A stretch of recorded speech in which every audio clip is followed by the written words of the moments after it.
Hey guys, welcome back to another video. I am so freaking pumped. I'm so pumped right now because I have ex-US men's national team player, CBS Sports Analyst, all-time awesome person, N'Golo Kante fan, Jimmy Conrad on the channel. Jimmy, What's up, thank you Elizabeth? How for are you joining. doing? Thank you for having me. I'm excited to get into it and to discuss some real things that are happening at Chelsea because it feels like the team might be in a little bit of crisis. Also, I'd like to add that on CBS this morning, I spoke to a journalist who's based in France but follows the Premier League, all that good stuff.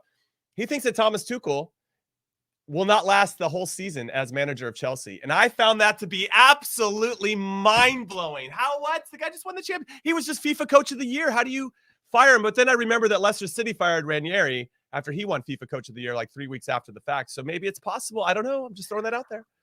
Oh my God, don't tell me this. My heart is racing because I love Thomas Tuchel. I'm a massive Thomas Tuchel fan as well. I do want to, we'll get into everything Chelsea, guys. But of course, I have Jimmy on, and I need to ask him about his playing career, his opinion on the US men's national team as well. And then we're going to get all into Chelsea. And don't worry, I'll timestamp it for you so you can watch any part that you want. My boring part. You can skip my boring playing history. No, but you guys should watch the whole thing because it's super cool. So, Jimmy, thank you for joining. I want to talk about your history. Obviously, we're both American. There's a lot of sports that are in the US that are super popular. So, how did you end up playing football? Yeah, good question. So, my grandparents on my dad's side were Danish. They came over here when my dad was very, very young. And when I was born, my parents were 18 when they had me, and they broke up before I was born. So it was kind of a mistake in the best possible sense of the word. And I stayed a lot because they didn't have daycare. My parents were both working very young to pay for all the bills. So I would go over and get watched by my grandparents on my dad's side. And so my grandfather just took an interest in kicking the ball around with me because he loved the football, as I like to call it, or we call it soccer over here, as you know. And people get so divisive about what you call I know. Like, we're talking about the same sport, right? So anyway, I mean, we call it football over here, NFL. I know. But because we don't have the right accent and because we're Americans, we don't know the game, which I find quite humorous. People call me out, and I'm like, so you have an accent, so that means you know more than me, even though I played in a World Cup. Yeah, that doesn't really makes sense. But yeah, but go ahead if that's what you want to believe. These 12-year-old punks. So anyway, no disrespect to anybody that's older than 12, but I will say that he really planted the seed for me, and we kicked the ball in the backyard a lot. And really, what I think I picked up on very young is that he was passionate about this sport, and more passionate about this sport than any other sport. And that really stuck with me. And why was he so passionate? My grandfather died when I was 11. And he never got to see me do anything of consequence in the sport outside of maybe being pretty good when I was younger.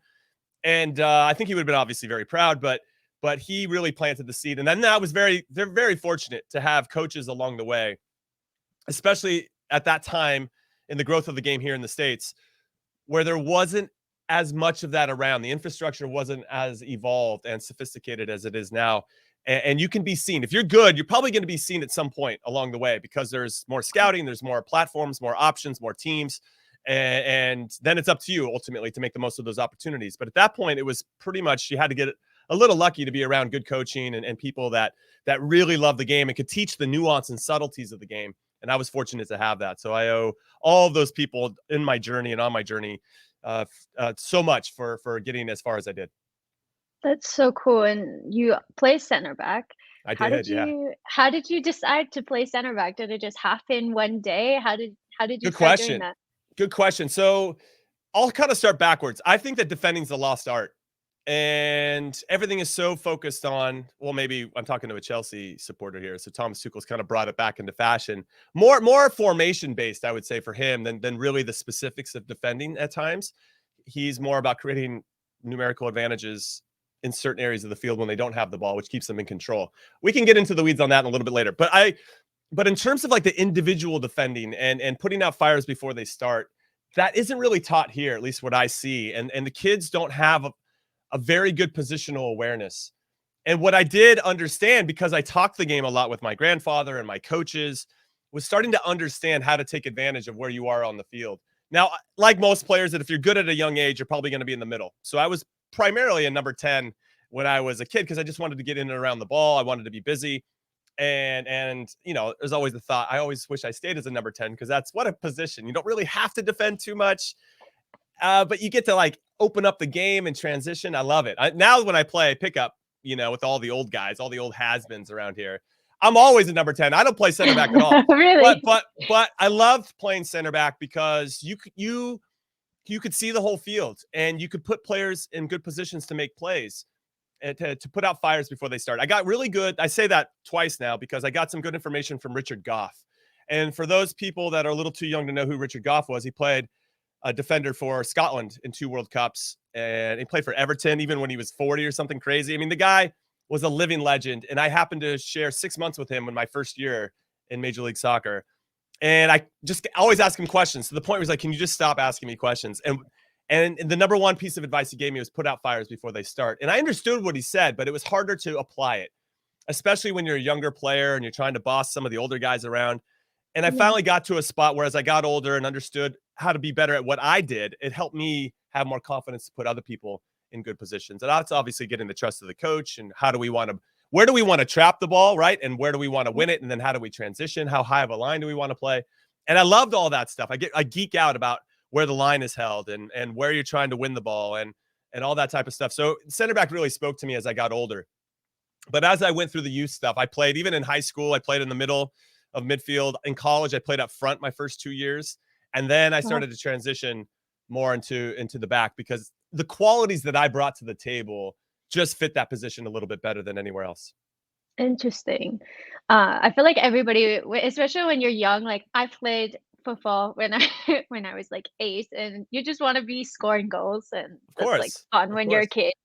But what are the main difficulties that you found being a defender? Because I imagine, you're the last line of defense aside from the goalie. But if Right. you aren't positioned well, if you get caught out, if you get spun, then it's very much on you, and Of people can course. pin it. So how difficult was that, and how did you deal with that? That's a good question. I would say that when you're young, the immediate satisfaction you get from being a player, when you score, you instantaneously get a reaction from the people that you love the most. So your parents are, look at he scored. Like they have something tangible. And Yeah. so it's really easy to be drawn to that as a kid, not only for the satisfaction of scoring, but also for the gratification you get for pleasing your parents and the coach and your teammates and all that stuff. So that's a really strong driver of motivation.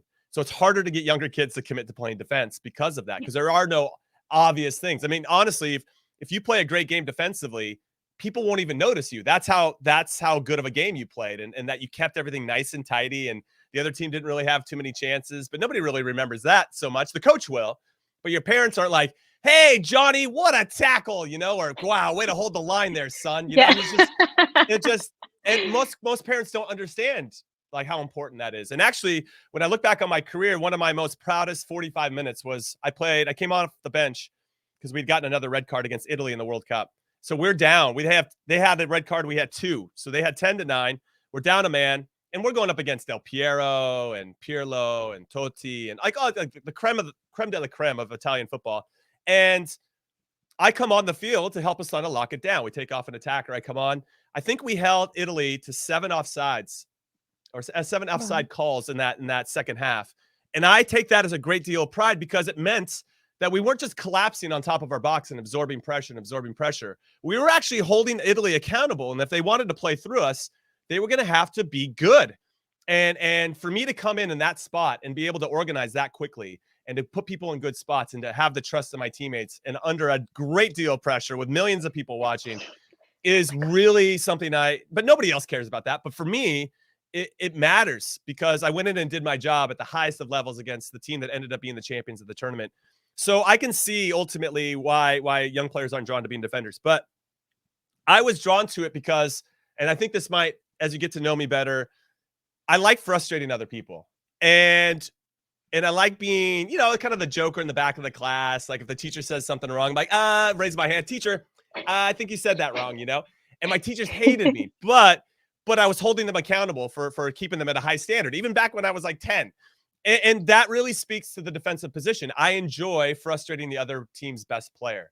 And because if you can get inside and live rent free in his head, then that's just going to make the game easier for you and also for the rest of your team as the other team gets stifled attacking wise. And so as I started to take more and more pride in that process, becoming a center back was an easy choice. I can't even imagine the amount of pressure it must have been to come into that Italy game and have to play to that standard and be like, I'm not going to be the one who plays this player on side, and to make sure that you keep like it very sturdy in defense. So can you speak a bit to the mentality that's needed in order to go pro? Because I think I would crumble under the pressure. I'm not going to lie. It's intense. And how do you know you wanted to go pro? Because in the US, it's a different path usually. Yeah, so I would say that I went through the university route. I did 4 years in college, 2 years at San Diego State, transferred to UCLA, which was one of the better soccer schools in the country. And we ended up winning the national championship my senior year, which was a big thrill for me. And I at that point, I grew up in LA. So I went to UCLA games and I saw Kobe Jones play, who ended up having 150 caps for us, and Brad Friedel, who was in goal, who played in England forever, and Joe Max Moore, who played for Everton and the US. And I got to see those guys play in college. And so that was really what I tried to aspire to. Now, in my second year in college, MLS started. So we had the World Cup my senior year of high school in 94. And then my second year of college, MLS started. So then it started to feel more real that, hey, wait a second, I could become a professional. And so that kind of shifted a little bit. I still didn't believe it for sure. I didn't know how good I was going to be. But after we won the national championship and I'm on the best college team in the country, I thought, okay, there's something there. I've got a little something that I think can compete. Now, the other 5 seniors on my team, there were 5 seniors of us, and 4 of them got drafted and I didn't. And that was a real big punch in the gut because I thought, wait a second, I'm just as good as those guys. And the other 4 got into MLS teams and I didn't. And I had to figure out at that moment, what do I really want? Do I want to pursue this dream? Do I want to stay in school? And my parents were like, school. And I was like, but maybe there's a chance I should try it, so there was a little bit of that contrast. And I ended up moving home, leaving UCLA. I still had a year left in school. I was a math major. And I'm minored in math. No way. So cool. We're kindred spirits. Yeah. And it's funny because I kind of see the game in a math way, right? There's always one solution to get out of every situation. Don't always choose the right solution, but you hope that you do. And there's all these angles, especially as a center back. There's so many angles, the flight of the ball, right? You bring the physics into it as well. So I really felt like that helped me as well, but that's a different conversation. So with regard to mentality, you get to a point, no matter how good you are, where you're going to get punched in the face and somebody's going to tell you you're not good enough. And it's at that moment where you have to decide whether you agree with that person or if you're going to tell that person to F off. And nobody can tell me how good I can be at anything. It's up to me to decide. So I had that. I took that path and I wanted to see how far I could take it. And when I make a decision, no matter what I choose to do, I give it everything that I have. And if I fail, I fail, but I'll probably be a lot farther along if I just kind of like, maybe I'll do it. You just kind of half-ass your way into it because you're scared of failing. I got to a point where I wasn't scared of failing. And that's a really powerful place to be. And even what I do now in the media space and after, 10, 11 years of doing YouTube and all that stuff, I finally got a real gig with CBS Sports, being an analyst, talking Champions League and being trusted in a way that I've been hoping for my whole career. And I had to build up to that. And it's the same thing. I've had a lot of younger players, and I remember this specifically. I was captain of Kansas City at the time. I'm captain of the U.S. men's national team. I'm MLS defender of the year. I mean, I was like peak. Everything was going great, and I was playing well. And these younger players, they wanted what I had. And I said, that's great. But if I handed all of that to you, would it mean anything if you didn't have to work for it? Like everybody wants to skip all these steps. But when I look back on my career, not skipping steps is what made it so meaningful and why it mattered and why I can now speak to it. And knowing that I fought and I had to decide, I'd look myself in the mirror. What do I want? Am I good enough? And you have these doubts all the way through, but while you're having these doubts, can you still push in that direction of where you want to go? And that's why I ended up getting to the top. It wasn't due to being a better athlete. 100% not true. I'm a good, solid athlete, but I'm not going to wow you with any of my physical prowess. Technically, I'm sound, I'm solid, but again, I'm not going to thread the needle through 5 players and, I'm a pick out player under high pressure or whatever. but I'm going to outwork you. I'm not scared to make mistakes. I can fight through those mistakes. I can deal with adversity. And what you learn is the players that have been coddled their whole life and have been the best player the whole time, once they get punched in the face, somebody tells them they're not good enough or they sit on the bench, they don't know how to handle it. But that's been my whole career. So I just was always ready for that challenge and knew that I had gone through it before and I came out of it okay. So I'm going to just keep pushing in that direction. And all of a sudden I was like, holy crap, I'm playing in a World Cup. That's wild, So it was a testament to a long career. A lot of players get their first cap when they're 21, 22. I didn't get my first cap for my national team till I was 28. And then I played in the World Cup a year later. But that kind of speaks to a center back, right? You kind of peak at a older age because you start to like bring all that experience together, and it puts you in a good spot to be able to make plays at the highest level. I love what you said because that's kind of what I'm feeling like now, knowing that I want to work in the media industry within football. And just like, sometimes you put out videos and they don't do well, or sometimes you just feel like, oh, the opportunities aren't coming. But it's just like you have to keep your head down, you have to keep going and believe in yourself, because nobody's going to believe in you if you don't believe in yourself. So 100%. that really spoke to me. I love that. I love that so much. You spoke a bit about all of the things that you've accomplished. Do you have a most memorable memory or a highlight, or maybe they're the same thing, maybe they're different things? I mean, I guess it kind of depends on. There's always little things that help you along the way. You need those little bits of confidence, right? So yeah, maybe you don't get the big job right away, but you had a little something where somebody gave you a little bit of belief, or you accomplished something you didn't. You're like, wow, I am good enough to do that. So there's a lot of those little things. But I think being named to the World Cup roster in 2006, the day that roster came out and my name was on the list, was so incredibly important to me because it validated all the hard work and sacrifice. I mean, when you're a professional player, you miss out on weekends for your whole life. So you never get to go to friends' weddings. You don't go to do birthdays. I mean, you sacrifice. I mean, I'm just giving you some small examples of everything you have to sacrifice to try to accomplish these goals. And so when you make a World Cup team or reach something of that magnitude, it really validates all of those decisions you made and all the hard work and sacrifice that you put into it. And also it was a big middle finger to everybody that said I wasn't good enough, that I'd never be a pro, I was too slow, all the things, all the haters. It's just like, wait, say that again, haters. They can't. And what's cool about when you do something like that and you accomplish something like that, they can say whatever the hell they want. And I mentioned this before about some 12-year-old British kid giving me a hard time because I'm an American and I don't know the game. They can't take it away from you. So I made a World Cup roster. And so when people come at me hard, I'm like, well, what have you done? And because, well, then I love this. Elizabeth, you love this. Well, it's easier to do it in America. I was like, you're trying to dismiss all of my hard work and sacrifice by saying it's easier to do it in America? If it's so goddamn easy, then come over here and do it yourself, you bastard. So, or you don't have to go to well, I'm British. I can't play for the American national. Well, come over here and do it in MLS if it's that goddamn easy, MLS is a shit league or whatever. Go ahead. Come over here then. Come put your money where your mouth is, So you can tell it triggers me a little bit because it's just so ridiculous. I don't even get it. Yeah, I don't get it on the same level, of course, but even I've gotten, you've only been called to do this because you're a woman, or like, because you're like, you don't know anything because you're American. Okay, thanks. Right. Like, well, yeah, it's that casual dismissal that more often than not I can play off of it. But I'm speaking to you that I know that goes through it. It doesn't hurt me, and my feelings don't get hurt. It's just frustrating that if the game, which I love about the game, it's for everybody. So can't we all talk about it in a way that like we're passionate about the same? It's crazy to me is that I'll talk to a fan. We love the same sport. We support the same team.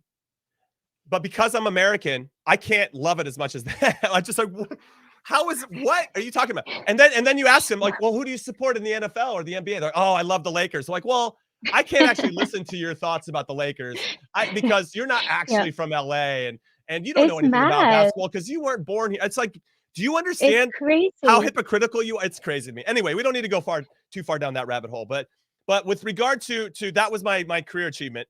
And what's funny is as proud as I was of that moment, you find out about a month or a month and a half before the World Cup actually starts So for the next 2 weeks with your club team, you're like, I'm playing 1 or 2 touch. I'm not getting in any tackles. I don't want to get hurt. I don't want to miss on this opportunity. It's crazy. You're like tap dancing around the field. Like in real games, you're like, yeah, I'm just getting it to the next guy. I'm not going to try to do anything outside of the ordinary. I'm protecting myself in Yeah, all you don't want to ways. get into it. Don't Yeah. want to miss this opportunity. So it's funny that 2 weeks. And then you get into national team camp, the pre-World Cup camp, and it is crazy hard. People are running their asses. I mean, everybody wants to play, right? So you're doing some of the hardest running, but we're in the middle over here. And I assume for the European-based guys, they're at the end of their season. So they're dead, right? They've been playing 10 months. Over here, we're like 6 months into our season. Everybody's dead. You're not in that type of fitness anymore to go run like a Navy SEAL or whatever, just crazy running. Well, that's what you're doing. And then you're so tired. You're doing double days, doing all this stuff. You're not even at the World Cup country yet, or the host country. You're just still back in the States training, and it's hot. And you're like, you know what? You lose a little bit of that excitement that was around being named to the team. You're like, you know what? Actually, it's cool to be named to the team, but I want to play, because it's a significant difference to say I made a World Cup team and I played in a World Cup. That is it gives it more weight when you can say you played in a World Cup. And thankfully I had the opportunity to do so. I thought I held my own against some of the best in the world. And so for any haters out there that want to come at me, well, we'll just follow your career and see how it goes for you before you call me out with that. That's so cool. That's such a big achievement. That like being American, it's just like it just makes me feel so proud of you, because I don't know. It's just like Sure. it touches my heart. But I appreciate you saying that. no, thanks. One of the things that my subscribers might not know is that you actually played against Chelsea in Mhm. an MLS All-Stars game, and That's you right. played against the likes of a certain Didier Drogba Mhm. and Frank Lampard and John Terry, and you actually made a tackle on Didier Drogba I right did. outside the box, if I'm not mistaken. Yeah, Take us through so that. it was great. It was great. So that was after the World Cup, and I just played against Michael Essien in Ghana in the World Cup. So I got to play against Michael Essien twice within a month, which was cool. Good to see him. Tremendous player, obviously, and still feels a little bit underrated given what he brought to the table. That was Jose Mourinho was in charge, and Joe Cole. You guys had just purchased Joe Cole, and he got hurt in that game. And I remember Mourinho being pissed because they just bought him, and he tore his knee, I think, and it was going to be a significant injury. But it was great to run around those guys. And Michael Ballack was out there as well, and you see some world-class players. And what I love about playing in these big games against the biggest players is just how efficient they are and how they move. Like there's no wasted energy. And I still feel like that's the next level that I would say MLS and the US men's national team have to get to overall, is how do we get to that point where everybody's so clean and in terms of their technical and tactical understanding, and that if something's not going right, they can collectively figure it out pretty quick in the run of play. And I love that. So it's always cool to go up against those guys. Now, Shevchenko was on the team as well. And I will say in that particular game, he smelled like ass. I've never had a player smell as bad as Andrei Shevchenko. I was like, I can't actually stand next to you right now. You Oh smell my so god. bad. Oh my god. Honestly, like now on the opposite side, Carlos Valderrama, the Colombian international, the big fuzzy hair, like he was the best smelling player I've ever played against. That guy was all cologned up. So on one end of the spectrum, I've got Valderrama, absolute legend, and then I got Shevchenko, the smelliest bastard I've ever played against. And I just could not believe how bad his BO was. And I'm trying to decide, does he do that on purpose? Because if he does, super smart. That's like four-dimensional chess, big galaxy brain stuff he's got going. So I just hung out by Didier Drogba, which was probably the harder of the two because Shevchenko in particular didn't play particularly well for Chelsea. But it was great to go up against Didier Drogba. He actually kicked me and raked my Achilles about 2 or 3 minutes into the game and knocked off my boot. And I was waiting to get him back. And so I ended up getting him back with the tackle that you're referencing. I got a yellow card on the play. But what's cool about Drogba is he popped up right away. And he knew that's how much experience he knew that I was going to get him back at some point. And so he just popped up right away and got on with it. And it was cool. And I respected his professionalism. It was a great opportunity to make that happen. I also got to play against Real Madrid in the Bernabeu back like a year before that. And to go up against the likes of, obviously Drogba and John Terry and Frank Lampard, to really see how they move in tight spaces, the decisions they make, how easy they make the game look is always a great honor. But that Madrid team had R9 Ronaldo, Raul, Zidane, Beckham, Roberto Carlos, Sergio Ramos, Iker Casillas. Like that was Wow. sick. And so again, that was another example of just being around guys that just know the game so intimately and know how to play within certain formations and can adapt to any situation. It was awesome. So to have these back-to-back games, sandwiched around playing in the World Cup, and then I played in the Copa America the following year with playing against Messi and Argentina and those guys. It was a fun 3 years for me and something I'll never forget. Wow, that's insane. Did you ever think about potentially trying to get a move to a European club? I did. It was tough for me. As you can kind of tell with my career, I baby stepped my way to peak form, and my nickname is the late bloomer to my Twitch audience. And because an announcer called me a late bloomer after I scored against Mexico, which greatest goal in U.S. men's national team history. I'm not biased, Yep. and It was a great header. it was good. It was good. It's a snap header, and I appreciate Mexico for letting me score.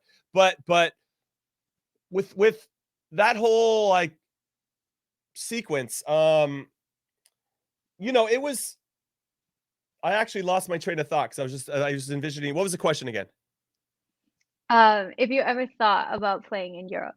Oh yes, Europe. Sorry, I got lost in my goal. I was back in Happens to me all the dreamland. time. I was like, oh Replaying it, yes, reliving it. yes. So after the World Cup in 06, that's where I obviously had the biggest platform and I held my own. And so there's a lot of interest. So I had a chance to go to Southampton and Sunderland in the Premier League. But the problem was, and I was a Newcastle supporter, so Sunderland would have been a little bit weird. But I still would have gone though. Premier League's Premier League. Yeah. I couldn't get a work permit. It was just going to be really difficult for me to get a work permit. Yeah, because I was going to have to go to a tribunal or to the courts to figure out, because I didn't have enough. You had to play in 75% of FIFA sanctioned national team games, and I was at 68%. I think if somebody really wanted to go to bat for me, it would have happened. But I wasn't like a 20-year-old with a ton of promise. I was 29. Mhm. And they're like, like, are we really going to spend our time with this guy? So that fell through, and there wasn't as much of a pursuit, but there was interest from both of those clubs. And then I was going to go to the Bundesliga. My teammate was vice captain for Hanover, who were kind of scraping like 5th or 6th, would get in the Europa League on a pretty regular basis when he was there. And that ultimately fell through. I was one of those last day of the transfer window things, and they decided to go a different direction. I was ready to get on a flight to fly over to get my medical, and it fell through at the last minute. I ended up parlaying that kind of interest into a better contract with MLS. My wife was in law school at the time, so there would have been a little tricky, I think, in a lot of different ways for us to work that out logistically. We still would have made it work, but that was my big moment. I had Rosenborg, which was funny because Rosenborg was the top club in Norway. I think they've won more trophies than anybody else. And they really wanted me. We're ready to go. Everything was ready to go. And I kind of shunned them because I wanted to play in the Bundesliga. And they were pissed about it. And what's funny is if I'd gone to Rosenborg 6 months later, they were playing in the Champions League group stages against Chelsea at Stamford Bridge, which would have been obviously a big thrill. So I was a little disappointed at that. But you got to take your swings when you get them. I had a couple like Olympiacos, Panathinaikos, like the top Greek teams that were doing pretty well. I mean, at that time, they were like, punching their weight in the Champions League and doing okay. And they've kind of dropped off a little bit. But so I had that kind of interest. I just didn't have very good agents, I'll be honest with you. And the American player, and this might be a good segue to talk about the American players in Europe now, but they're the respect and credibility of the American player just wasn't as established as it is now. And so it's going to be harder to break through some of those glass ceilings. But I did play, actually, Lech Poznan, who's one of the top clubs in Poland. I went on loan and played for them for 4 or 5 months. So I did get a little bit of that European experience. And actually what's funny is that 5 or 6 years after I was there, Robert Lewandowski played for Lech. And for a while, him and I were the only 2 players in their club's history to play in a World Cup. So that was kind of cool. But wow. So I did have a little bit of it, but it wasn't as sustained as I would have liked. It would have been cool to go over there and actually play and be a permanent player and compete in the leagues and try to get into Europe. Yeah. So that perfectly brings us to my next question. I teed it up perfect. You did. You really did. Because I feel like we've been seeing a lot of American talent in Europe recently.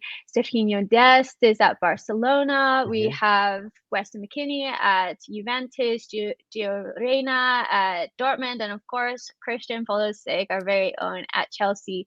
So do you think that there's a reason why we've seen like such an increase in the amount of American talent in Europe? I think that, well, let's start with the American perspective first. And that perspective is we have more players playing than ever before. And not only that, we have players that have played professionally that are now trickling back down into the infrastructure and teaching these particular players. Now, obviously, Christian, his dad played professionally, right? And his dad has been working with him since day one. And so he had a bit of an advantage, I'd say, over parents or players that didn't have parents that played and weren't teaching the nuances and subtleties and passion and enthusiasm that comes along with the game. And it's clear that's evident in Christian. But I think the visibility of the sport too, because when I was growing up, you couldn't find a game on television. Are you insane? Like, no chance were you going to find a game on television. And now it's everywhere. And not only that, you can watch any league that you want, or you can go to YouTube and watch the top 5 skills with some EDM music to Ronaldinho. Like, I mean, you can go and look at these very specific things that these players are doing and try to go practice it on your own. And that wasn't available when I was a kid. So it made it harder to know what to aspire to. You couldn't see it. I couldn't go to a game outside of the UCLA games that I go to and watch players actually play. And why it's important and why MLS, who their evolution in developing players, a lot of it's just because they have a league in place. Because now kids can go to a game and they can start to see what happens off the ball. Oh, that's how Christian Pulisic opens up to get fine space. That's how he pulls away from a defender. Now, those little things, kids are watching, they're absorbing all of that. But if you can't absorb all of that on television, when you go watch a game live, you have kids that are now going, and you can see all the kids that are coming up in MLS. We have other ones, Caden Clark, who just got bought by Leipzig, Cade Cowell here in San Jose, who has been looked at by Barcelona. They came to MLS games as kids, and now they're saying, I can do that. But if that league never existed, they would never have that opportunity to do that. So that's kind of the American perspective. So you have the MLSs coming along, and now the infrastructure is getting more sophisticated and mature, and it's developing. Every MLS team has a youth academy now. The coaching's getting better. The scouting's getting better. The signings in MLS are getting better. A lot of South Americans are coming and using it as a stepping stone to go to the Premier League, amongst other leagues. Miguel Almiron's a great example, going from Atlanta United to Newcastle. So it's all starting to kind of fall into place. And now we're giving more and more kids opportunities. And because of that, you're starting to see talent that's being identified at a younger age going, and the foreign clubs going, we could probably get the American player for cheaper. And if we develop them, imagine how many jerseys we could sell, right? So now there's a marketing angle too. What's great is the marketing angle comes in, because I don't think Christian Pulisic was worth 75 or 80 million, whatever Chelsea paid him. But paid for him for the transfer fee. He's probably 50, maybe 40 or 50 at that point when he comes from Borussia Dortmund. But the marketing component of that, I mean, it definitely helps Chelsea get bigger here in the States in particular. So you take all that in consideration, and these players, what's cool about the players is Pulisic still has to go and perform. And McKinney still has to go and perform. Reina, Dest, all these guys still have to go and perform, and they've done all that. Now, of course, it's Chelsea. Pulisic, this and that. But that first season he came in, it was lights out. Brilliant. Scored so many big goals. Right. It was just like he was on fire, and he proved that he deserved to be on the team. And maybe taking the number 10 shirt, that brings on a lot more responsibility. And I appreciate him having the confidence of doing that. But that adds another layer too. Like, okay, if you're going to wear the number 10 shirt, well, you were great last year. We're wearing number 22, but you wear number 10, especially replacing Eden Hazard, who obviously is adored at Chelsea, then you got to really perform. And so when he's not, I think he's kind of held to that type of standard, which is what I think he wants. But it does add a layer of complexity to what he's trying to do and what he's trying to accomplish. So I think there's a lot of factors as to why European clubs are trusting American players. But at the end of the day, those American players have to perform when they get their opportunities. And to their credit, they have been. And that's awesome to watch. And we want these American players to perform, especially in the World Cup, which is coming up. I actually didn't realize that it's so soon, that it's like this year actually, because the Euros were postponed and everything, and it's here. The US is in their qualifying campaign. They're currently sitting second. They still have, I think, 6 games left to play. That's right. Are they qualifying for the World Cup? Yes, they will. I think that we really haven't had too many missteps so far in our first 8 games. And outside of losing to Panama 1-0, but everybody's going to have, I think, 1 or 2 slip-ups throughout 14 games throughout this qualifying. It just gets a little bit difficult. Having 3 games in 8 days is unique and obviously COVID related. So working through all of that, I think, is something to consider and take into consideration, I should say.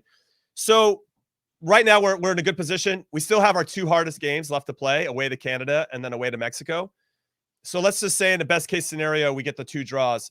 Dropping points to either one of those countries who we're competing against to go isn't where we're going to make or break whether we make the World Cup or not. It's whether we drop points to the El Salvadors, the Hondurases, the Panamas, the Costa Ricas. Like if we drop points to those countries, that's what's going to kill us. And that's what killed us the last time around when we didn't qualify. We're dicking around in games we shouldn't be dicking around in. And at this point, we're winning the games that we should be outside of that Panama one. Away to Panama, though, we're going to get them back. And that they're actually the surprise of CONCACAF because they, I think, have 14 points. Mexico has 14. We have 16 and Canada has 17. So we have a game. This window will really probably decide how things are going to go because we got 3 games at home to El Salvador, Canada away, and then home to Honduras. We got to get 6 at home against those 2 other teams. And if we can get a draw away to Canada, but Alphonso Davies is hurt right now for Bayern Munich due to that heart issue. Yep. Hopefully he's okay, but he won't be available for this. That's a good opportunity for us to get some points, at the very least at a draw. So if we can get 7 points in this window, we'll probably just need 1 win out of our last 3 games, which includes away to Mexico. So you don't want to rely on us having to get a result there to go through. But yeah, we should go through. And if we don't, it is an absolute travesty, just like it will be for Italy if they don't go to 2 consecutive World Cups as well. Yep, totally. And speaking of the World Cup, the US, I always want them to do so well in the World Cup. I always bleeding for the US to do well. But how far do you think that they can make it in the competition this year, realistically? Realistically, I would say getting out of the groups is probably where we should set the bar. We didn't do it. Well, we didn't qualify in 2018. 2014, we got out in Brazil, and we got it was close. We had to go to extra time to lose to Belgium in round 16, but I think they had more shots on goal than any other team in World Cup history. So, that kind of spoke to the performance, and we got a bit fortunate. Yeah, but we were in the group of death. We had, Portugal, Ghana, and Germany. That's a very, very tough group, and we got out of that. But at this point, it does come down to who's in your group. I think we have the talent to obviously make a big run, but you have to get out of your group first, and it's not always easy to manage that. Usually when you have success is when you win that first group game, and we did that in 2014. We got a big draw against England in 2010, which Rob Green made that mistake. And then in my World Cup, we lost our first group game. But in 2002, we also started off beating Portugal 3-2. So that first group game is really important. And if the schedule sets up nice and we get an opponent that we could or should beat, then that will be nice. But it kind of comes down to the draw in some capacity. That feels like a bad like I'm making excuses. It's true already. Though. It's but true. I want the group does matter. We just saw it with Algeria. They got knocked, defending champions of Africa Cup of Nations, and they didn't even get out of their group, and they lost today. It's a joke. But I would say that it's just not that easy and straightforward. We got to get out of our group. And then from there, I wouldn't want to play us. I wouldn't want to play us or Canada in particular. We just got a little something with our younger players. They've got this belief that I think is unshakable, but we got to get through the group. And if we do, then maybe we can hit the quarterfinals again. But I'm just hoping to get out of the group and have a good performance in the round of 16. And really imagine all these players, Elizabeth, in 4 years. Like all these guys pushing up are going to be at the peaks of their career. And then we have our younger players underneath them. We have some really, really special younger players as well. The future's super bright. And I want us at the minimum make a deep run in the 2026 World Cup. But 2022, I think, is setting the stage and planting the seeds for that to happen. And this is kind of a question for my Chelsea fans, but how important is Christian Pulisic to this U.S. men's national team? I would say he's probably our most important player. I mean, you could look at Tyler Adams. He plays a 6, plays for RB Leipzig. He's probably our captain material. I assume he'll be our captain, even though Christian gets the Captain America or the LeBron James of soccer. He gets the titles, but Tyler Adams is more of the anchor for us. And he plays in a position that I think a captain should be. No disrespect to all the wingers and strikers out there, but I think you need to be a center back or a holding midfielder who can see the whole field. You're just kind of keeping everything in control. You're the glue of the team in a lot of different ways. But Christian's important because he's fearless, and we definitely feed off of his energy and his desire to always want the responsibility to make a difference in a game. We have players that can do that. Brendan Aronson has emerged as someone we can trust from RB Salzburg, who, with Christian being hurt for a while, Gio Reyna being hurt for a couple months now, has really stepped up and filled that role admirably. But there's no one like Christian Pulisic. And even when he came back from his injury, he came on as a super sub against Mexico. He scores the first goal. Like his influence is immediate and it's so impactful.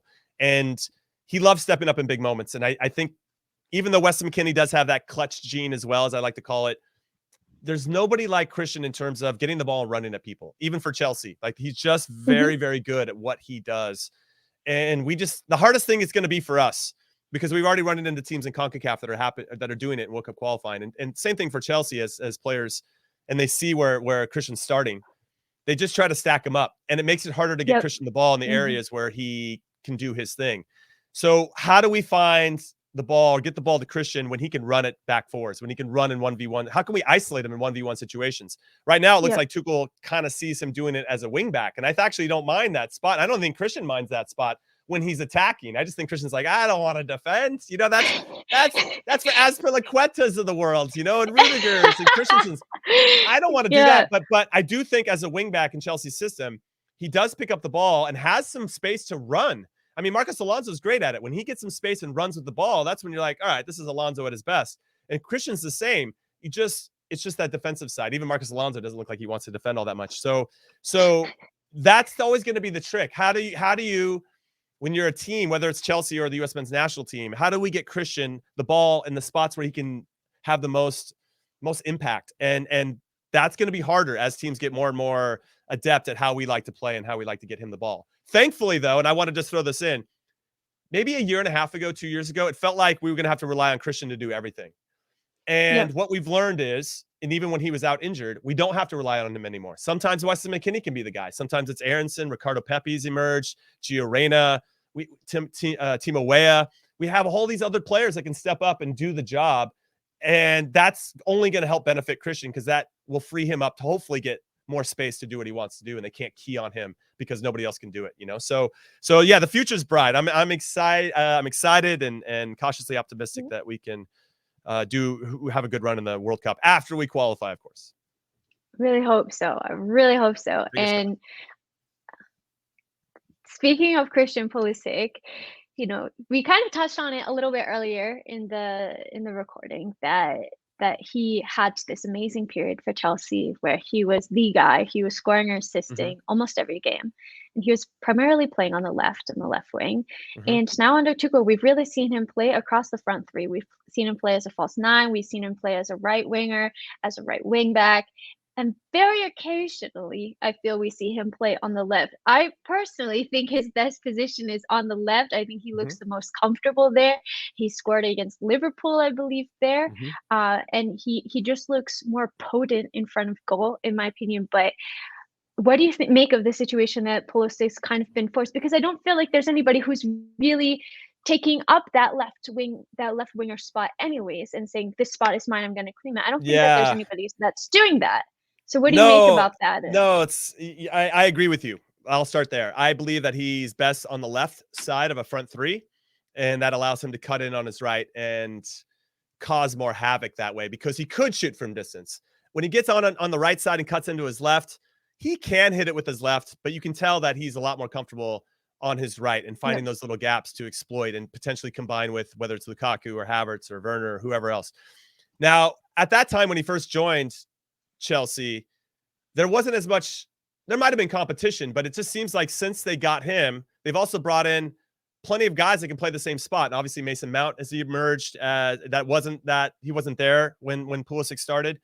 And then Mount comes in, Ziyech, Havertz, Werner, Hudson-Odoi obviously getting healthy because didn't he tear his Achilles? And then you know, you have all these players, and all of a sudden it went from, well, yeah, Christian's our guy. We got to get him the ball too. Well, actually, we have 5 or 6 options now. Maybe Christian doesn't have to be the guy that we feed all the time. And even though he was having tremendous success, and Tuchel came in and just organized a lot of the talent that Frank Lampard had got together. But it felt like, I thought the relationship at Borussia Dortmund would have left or would have made Christian a little bit more central to Thomas Tuchel's attacking ideas. But I still get the sense that Thomas Tuchel likes him better as a super sub.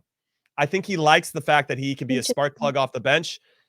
That's the vibe I get. But right now, out of necessity, and maybe either due to poor form or COVID or whatever, they're moving him around and trying him in different spots. I don't like him at the wing back as a defender, but it is interesting to see him pick up the ball and have some space to run at people, because that's when I think he's at his best. The false nine, what I find interesting is in the game, was it the Champions League semifinal, leg 1 against Real Madrid, when he scored, he's going up against some pretty good center backs with that Real Madrid team. Just so, pretty good. But his darting runs, I would hate to play against him as a center back, because he can go and drop into midfield and pick it up and run at you, and you don't want that because that's what he's best at. But he can also get in behind and make good timed runs kind of off of your back shoulder, where he's slippery. He's a little guy. He's quick. He's fast.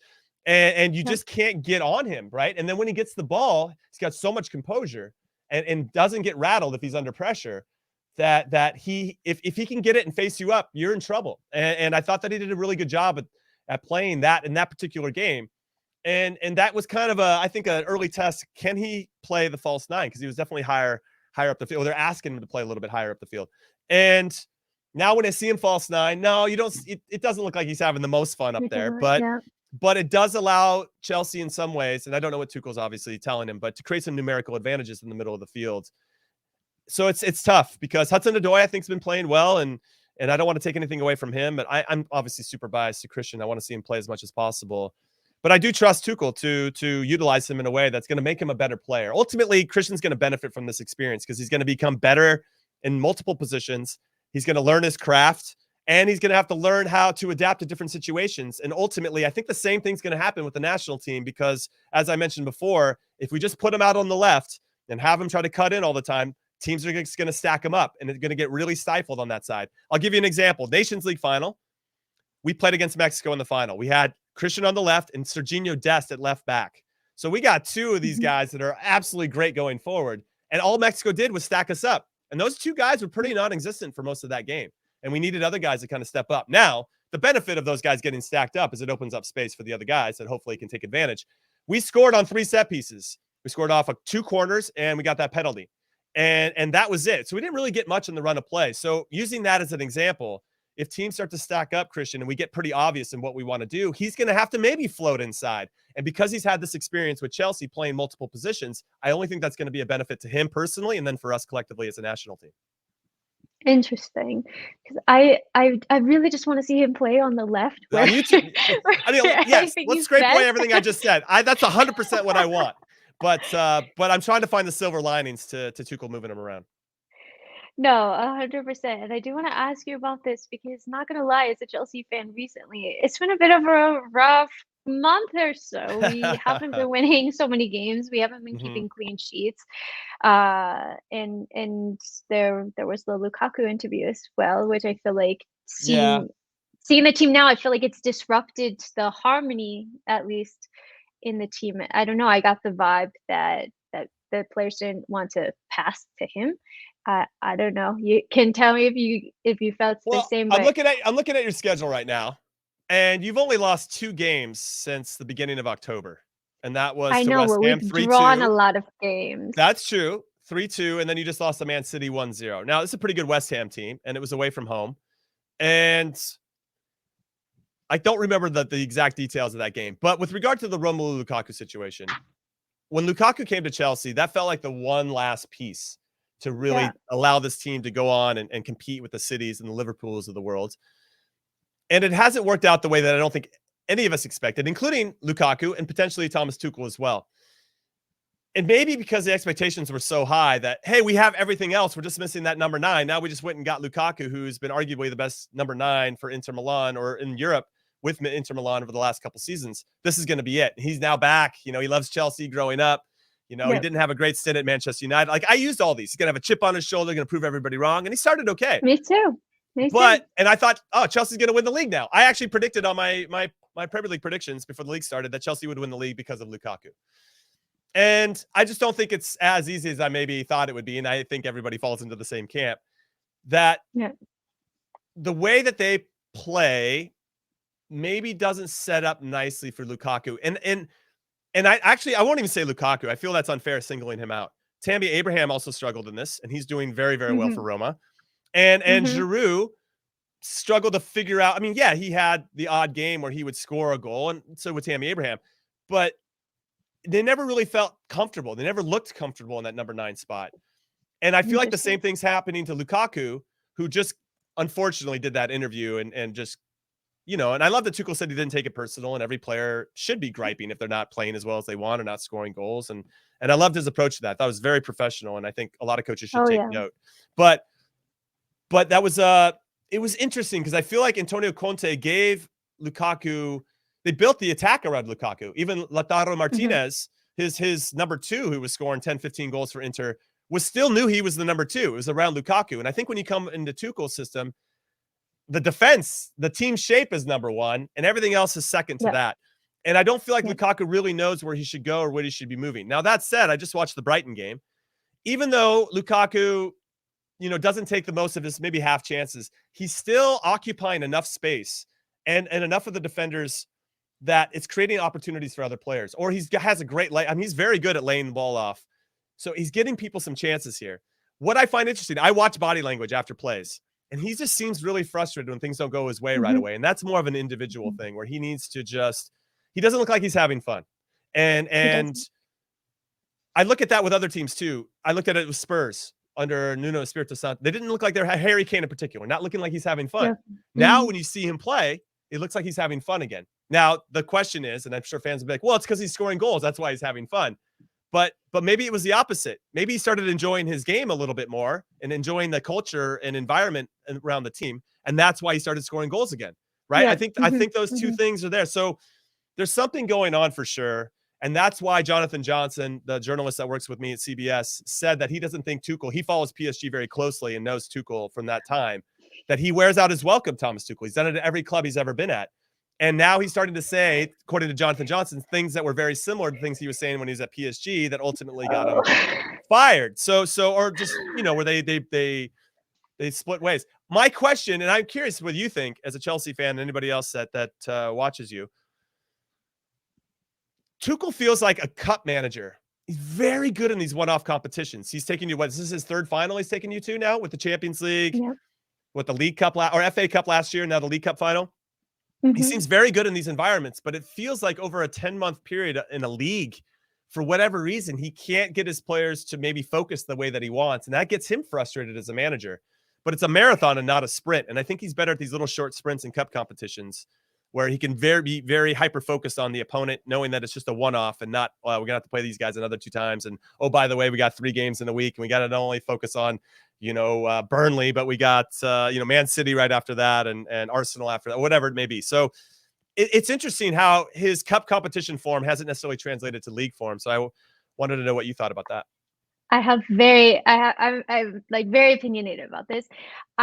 I don't necessarily think that that's Thomas Tuchel. I think that that's Chelsea. I think that that's how Chelsea have been operating over the past 6, maybe more years, because we win a Premier League, then we start the season poorly, the manager gets sacked, then you bring in a new manager because the previous manager wasn't getting results. And now what we're seeing happening at Chelsea is that you have all of these players who are from different eras of managers. You have Marcus Alonso, who's from the Antonio Conte reign. You have Jorginho, who's from Sarri. You have Ziyech, who is very much a Lampard signing. And now you're asking Thomas Tuchel, hey, you have all these players who were meant for different systems, for different managers. And you have to make them all work together. And I think that he needs to be afforded the time that the likes of a Pep Guardiola or Jurgen Klopp have, because they didn't achieve much their first season. Right. You saw glimpses of it, but they've had years in order to build their teams and get them to play the way that they wanted them to play. And Thomas Tuchel just hit a year. And yes, he has been absolutely brilliant in the cup style knockout competitions, but I think especially this season, Chelsea have been dealt a lot of hard cards, and I'm not trying to make excuses for them, but Reece James and Ben Chilwell, who are 2 of the most integral players, in my opinion, to the system and the way that Tuchel plays. I think they're just as integral to the attack, and that shows that they had a large majority of the goals, as they are to the defense. Aspie and Alonso both aren't as versatile players. They're a lot slower. They're going to change the way that Chelsea play. They don't look forward as much. You have that. You have all of the games that Chelsea have played. They've played way more games than anybody over the course of the past month because they haven't had games postponed. And there's just a lot of player fatigue at this point. So there are certain games that you say, yeah, you should have 1,000% gotten a result in this game. How did you not get it? That's frustrating, but I can also see the other side that you're missing a lot of key players, and you have these players that are playing half injured and they're just starting in No, games and they're super fatigued. And so that's kind yeah, of where I stand. I feel like he needs to be back. Ben Chilwell has been injured for 2 months and I we still don't have know, a I know. replacement. So Yeah, yeah, yeah. I would say that this break coming up, so if they can get a result at home against Tottenham this weekend, yeah. even if it's a draw, much to your chagrin, would be a nice reprieve for them. They're going to get a couple days or maybe even longer than Yeah. that off before their next game. I think it's going to be really important. I'm sure Tuchel will be really pushing his guys on to just focus for 90 more minutes. Give me 90 more minutes, then I'll give you, 4 or 5 days off, which is what they need. Because and Tuchel Hmm. said this after the Brighton game that sometimes they're on the bus and he take a short nap and then he wakes up and he's like, "Wait, where are we playing? And what competition is this Yep. one for?" And like he just doesn't It's it's mad. just been so much. And he A rightfully lot. said, before we played against Man City, they didn't have a game midweek. They could prepare for us a whole week, and we had to play against Tottenham in the League Cup. So obviously we're expending a ton of energy, and then we have to try to go to the Hmm. Etihad and get a result. Not easy. And then with regard to I think the Brighton game or another game, they just didn't. Brighton had more time to prepare, and Chelsea were just getting hammered hard on the Hmm. scheduling. And the fact that they've only lost 2 games since October, I think, really speaks to even if things aren't going well, they can still grind out a result. And I cannot tell you how important of a quality that is to have in a team that is trying to win trophies and will win trophies because they have that type of mentality. So yes, even though things aren't great, I think what I would do to tap the brakes on the emotional lows for Chelsea fans out there is that you're still figuring out a way to grind out results. And I can name about 50 teams that would love to have that mentality that Chelsea already has. Now it's just a matter, to your point, of getting some rest, getting players healthy, and maybe trying to figure out what his best 11 is, which I think maybe is Yep. still up for discussion. But has he had all of his players available to make that? He did for a while. Then I feel like Chilwell got hurt, and that started to where everything maybe started to break down a little bit. I think there's no coincidence that Chelsea started to break down right after Ben Chilwell got injured, to be Yeah, completely honest. he was He's so playing. He key. was so good. He was He so was in key. Yeah, such good form. Yeah, such good form. totally. Yeah. Jimmy, last question. I want to be Shoot. cognizant of your time. One word answer. Is Thomas Tuchel going to be in the job come May, come the end of the season? I say yes. I think Jonathan Johnson. I love him, but no, he's crazy. I do not believe that's going to happen. I think it would be very Chelsea of them to do that, but I'm hopeful that they have. Now, or well, to your point, they understood that this is a bit more of a process, and you have to give your manager some time to implement their ideas and not be in such a rush. They already won a significant trophy, being in a rush, and he figured it out. So you got to give him some time to make that happen. So no, Exactly. I think he will be there. That wasn't a one word answer, but yes, I think he'll be there. I really hope so. I really, really hope so. But Jamie, thank you so, so much for coming on. I really, really appreciate it. I have loved our chat and let everybody know where they can find you. Yeah, you They can hit me probably on the already know, but socials. Yeah, at Jimmy Conrad on Twitter and Instagram, and then on Twitch as well. So I did YouTube for a long time with Kick TV and did my own YouTube channel. And then Twitch swayed me away with a 1-year deal. So I'm trying the Twitch universe. It's a really cool way to interact with the audience. I'm sure you go live quite a bit, Elizabeth. You kind of know that immediacy that comes with going live. And so, yeah, follow me there at Jimmy Conrad. If you want to talk more about Chelsea or anything else, I am happy to answer all of your questions. So come say hi. awesome. Well, guys, I hope that you enjoyed this interview. And thank you so much for watching. And yeah, I really don't have, I should have thought of a better way to close out this show, but yeah, go watch N'Golo Kante comps Oh, my or favorite like player. pictures of him smiling because he's just the sweetest human in the world. All right, guys, thanks so much for watching. And until next time, I'm out. Bye.